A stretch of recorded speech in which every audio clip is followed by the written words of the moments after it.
Sir revision का time नहीं मिल पा रहा है। बेटा टाइम मिलेगा नहीं, निकालना पड़ेगा तुम्हें। अपने आप को प्रॉमिस करना पड़ेगा कि मैं हफ्ते में ये 3 घंटे या 4 घंटे या 5 घंटे ये इस दिन के मैं रिवीजन ही करूंगा, चाहे कुछ हो जाए।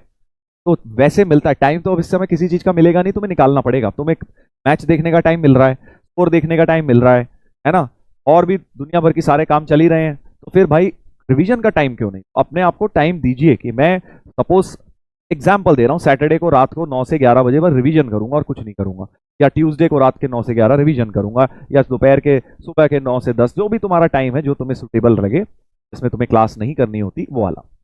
क्योंकि सब लोग ये कोशिश करते हैं कि यार दोनों जेईई मेन का बेस्ट फायदा उठा पाए, हमारे ड्रॉपर बच्चे भी, तो सब चाहते हैं कि जनवरी वाले से पहले सिलेबस खत्म कर दें। तो अगर आपको ये समझना है, 1 जनवरी में जो समझदार बच्चा होगा ना, वो ये समझ जाएगा कि यार मेरा जो एक डेडलाइन बना लेगा, जैसे 25 जनवरी से तुम्हारे एग्जाम शुरू हैं, 10 जनवरी या 5 जनवरी एक डेडलाइन बना लो अपने लिए कि इसके बाद मैं कुछ नया नहीं करूंगा।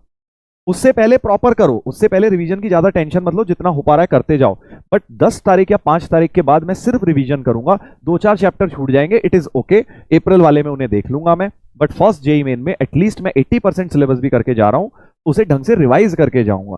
तो ये गलती मत कर देना। अब जनवरी से पहले सिलेबस पूरा खत्म कराया जाएगा, बट हो सकता है कि आप लास्ट के 2-3 चैप्टर हो गए, जैसे कि मान लो कोई भी चैप्टर हो गया, मैं एक एग्जाम्पल नाम नहीं ले रहा वरना तुम उसे छोड़ दोगे, एग्जाम्पल के तौर पे जैसे एसओटी हो गया, या तुमने देखा यार प्रोबेबिलिटी में बहुत ज्यादा नहीं कर पाया, बस बेसिक एनसीईआरटी लेवल का कर जाऊं, कोई भी छोड़ो मत, बेसिक लेवल तक कर जाओ, ठीक है। ये मेन चैप्टर्स जो हैं, जैसे अब मान लो डिफरेंशियल और एरिया आएगा, बड़े स्कोरिंग चैप्टर हैं, वेक्टर 3D, अब स्कोरिंग वाले सारे आने वाले हैं। अब हो सकता है तुम्हारा थोड़ा एओडी वगैरह में थोड़ी प्रैक्टिस कम हो जाए, या फिर तुम्हारी लिमिट्स कंटिन्यूटी में, फंक्शंस में प्रैक्टिस कम हो, इट इज ओके, बट एक डेडलाइन अपने को दो, और उस टाइम तक के बाद रिवीजन करना है, 2-4 लेक्चर्स का चीज आगे अप्रैल वाले में कर लेना, समय मिले तो कर लेना, ठीक है। That is how it is, सब हो जाएगा, टेंशन मत लो। तुम अभी जल्दी टेंशन ले रहे हो, अभी तो क्या फर्स्ट वीक ऑफ दिसंबर है बेटा, अभी ऑलमोस्ट 45 दिन बचे हैं, तो 45 दिन बहुत होते हैं ड्रॉप ईयर में, बिल्कुल रिलैक्स रहो तुम, मैं तुम्हें बता रहा हूं, ऐसे ही तैयारी करनी है अपने को, रिलैक्स रहना है।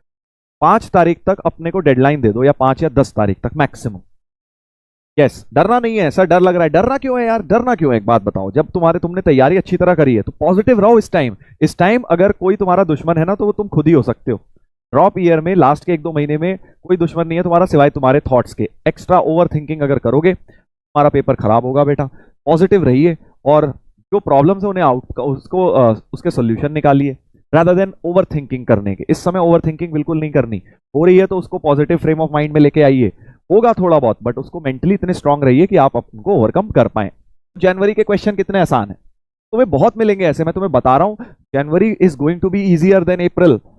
ये हर बार की कहानी है बेटा, यही को भी पता है यार कि जनवरी में बच्चा जो है ढंग से प्रिपेयर्ड नहीं होता है, क्योंकि उसका अभी सिलेबस ही बड़ी मुश्किल से हुआ है। 12th वाले का तो प्री बोर्ड भी चल रहा होगा, बोर्ड के प्रैक्टिकल की तैयारी कर रहा होगा, तो वो जनवरी में समझते हैं बात, और इसलिए जनवरी वाला रिलेटिवली आसान आता है।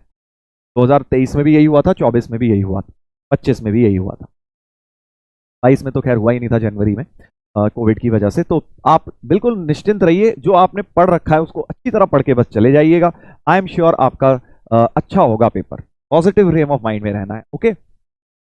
बिलीव करना शुरू करो। अगर तुम यही बिलीव करते रहोगे ना कि हमारा खराब होगा, बहुत टफ आएगा, टफ आए, वैसा ही होगा तुम्हारे साथ।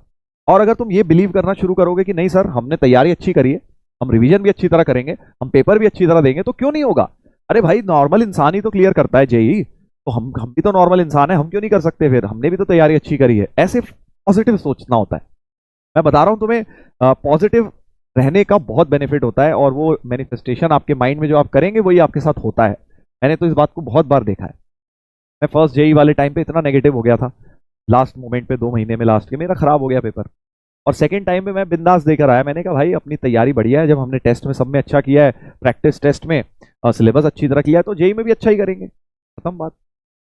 बिल्कुल रिलैक्स होके देखना है, बिल्कुल रिलैक्स होके देना है अपने पेपर, और अपनी तैयारी पे कॉन्फिडेंस रखना है बेटा। चलो एक ये